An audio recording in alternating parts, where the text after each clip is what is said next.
국회 대정부 질문 오늘로 2일차입니다. 오후 2시부터 시작이 됐는데요. 오늘은 외교안보 통일 분야죠. 여야가 국무위원들에게 질문을 던지고 있습니다.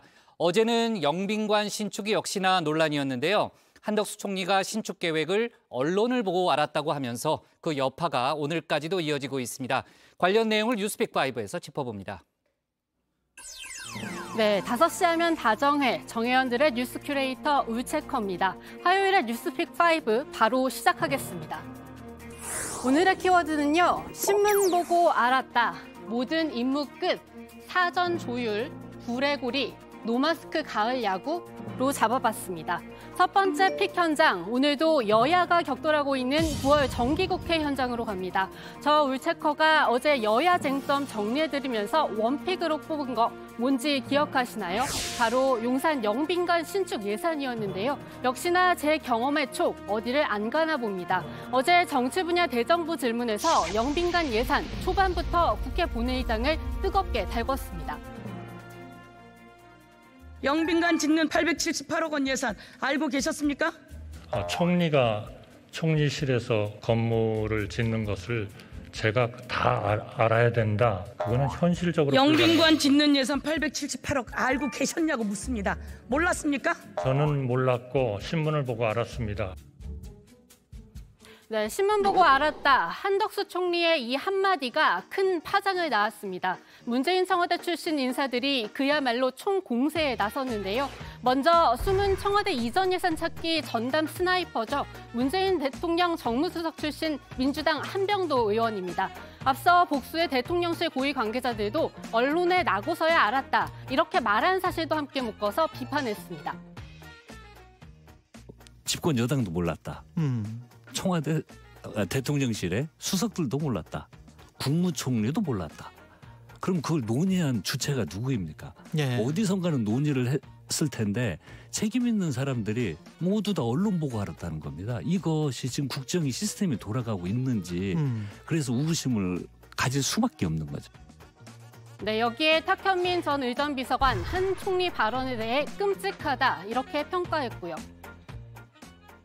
국무총리가 1, 2억도 아니고 800억가량의 예산 사용 요청을 몰랐다라고 국회에서 증언하는 건 본인은 허수아비라고 생각해서 말씀을 하시는 건지 아니면 문제가 되니 그 책임을 실무자한테 떠넘기려고 하는 것인지 그거는 정말 조금 과장해서 얘기하면 모골이 송연하다고 할까요?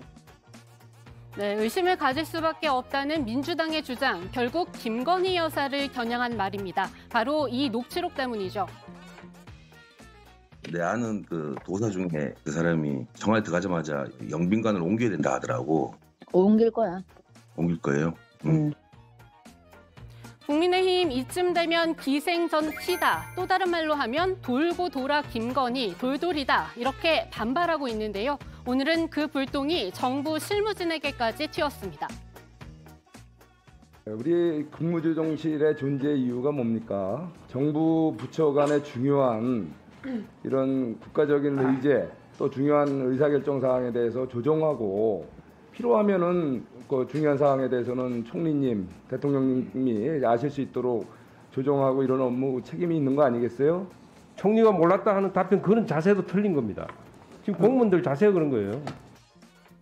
네, 국민의힘 표현 빌어서 민주당의 기승전희, 2타는 김건희 특검법이죠. 어제 대정부 질문에서도 김건희 여사 의혹에 대한 수사 제대로 하라는 이야기 민주당에서 나왔습니다. 김건희 여사 사건에 대한 수사지 했습니까? 저는 구체적 사안에서 당연히 수사 지휘하지 않았습니다. 검찰이 수사를 안 하니까 특검을 하자는 거 아닙니까? 이성윤 등 친정권 검찰로 알려진 사람들이 자그마치 중앙지검 특수부를 동원해서 2년 동안 한 사안입니다. 갑자기 김건희 여사 사건에 대해서만 수사 지휘를 하라고 말씀하시는 거는 좀 너무 정파적인 접근 같습니다. 해야 될 수사지를 안 하고 지금 일부러 안 하는 거 아닙니까? 이렇게. 그렇게 따지면 제가 이재명 사건에 대해서 이렇게 하라고 지휘해도 되겠습니까? 그것도 안 되지 않습니까? 하세요, 법대로.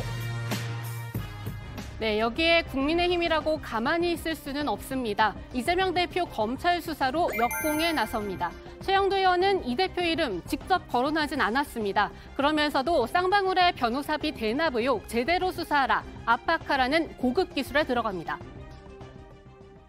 변호사비 대납 사건이라는 게 있죠. 지금 이와 관련해서 쌍방울그룹 실소유주인 김성태 회장에 대한 체포영장이 발부되었고 도피한 사람이기 때문에 할 수 있는 모든 조치를 하고 있는 것으로 알고 있습니다. 국내에서 기업 활동을 열심히 하면 될 사람이 무엇 때문에 무슨 죄를 저질렀기에 이렇게 도망을 가서 사원들에게 태국까지 와서 이 음식을 공수하게 합니까?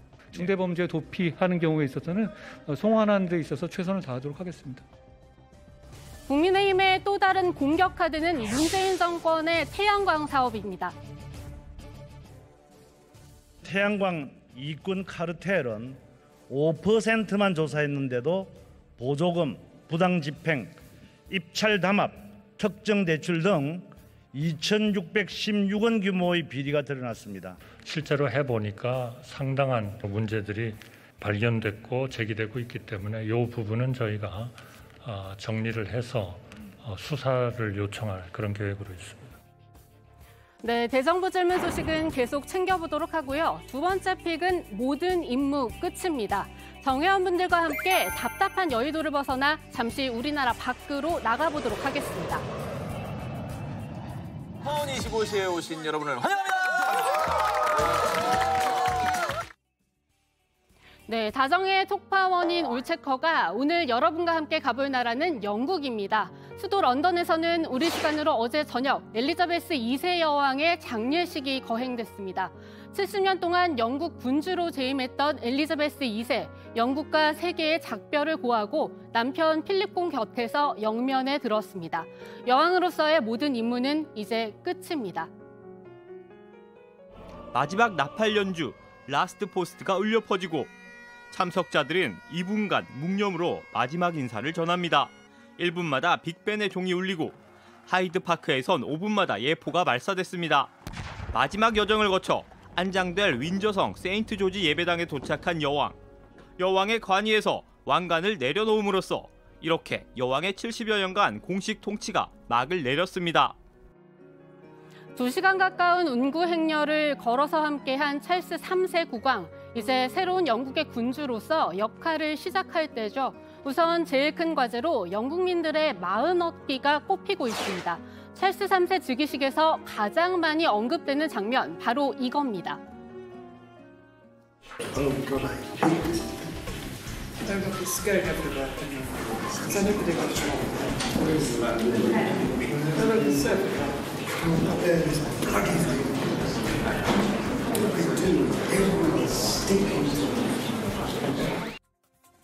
이 짜증내는 모습에 네티즌들은 팬게이트라는 이름까지 붙이면서 찰스 3세를 조롱하고 있는데요. 앞서 다이애나 빈의 죽음, 그리고 카밀라 왕비와의 불륜까지 더해져 굳어진 비호감 이미지, 어서 떨쳐버려야 한다는 이야기 나옵니다.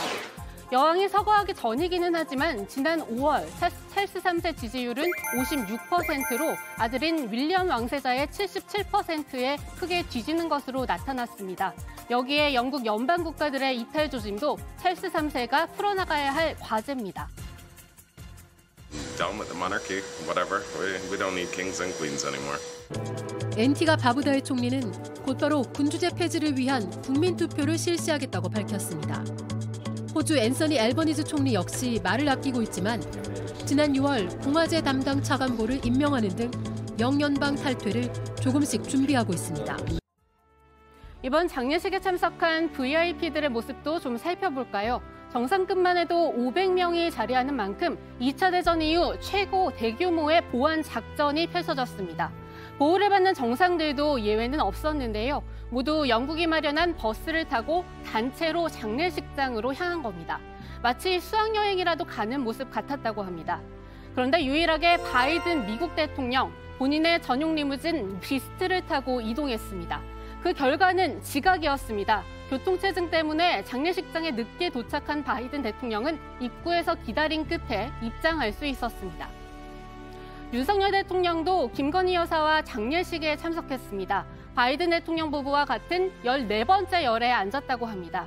장례식을 마치고는 한국전 참전 용사도 만나 예를 갖췄습니다. 우리 대한민국의 자유민주주의와 우리를 성장과 번영으로 이끈 이 자유시장 경제는 우리 빅터 스위프트 선생님 같이 10대의 나이에 한 번도 가보지 못한 나라, 한 번도 만나보지 못한 국민들의 자유 수호를 위해서 목숨을 바쳐 싸워주신 이 덕택에 오늘날 대한민국이 있게 됐습니다. 그리고 지금은 뉴욕으로 넘어가 있습니다. 다정의 독파원 저 울체커도 자연스럽게 영국에서 미국으로 자리를 옮기게 됐네요. 윤 대통령 여기에서 이번 순방의 가장 큰 행사인 첫 유엔 총회 연설을 앞두고 있습니다. 우리 시간으로 내일 새벽입니다. 회원국 정상 가운데 10번째로 연단에 서면서 우리말로 연설할 예정입니다. 윤석열 대통령의 메시지는 자유라는 가치를 공유하는 나라들이 유엔을 중심으로 연대하자. 다시 말해서 경제적, 기술적으로 여유가 있는 나라들이 그렇지 못한 나라들을 적극적으로 도와줘야 윈윈을 창출할 수 있다. 윤 대통령은 이어 한미 또 한일 정상회담을 잇따라 가질 계획입니다.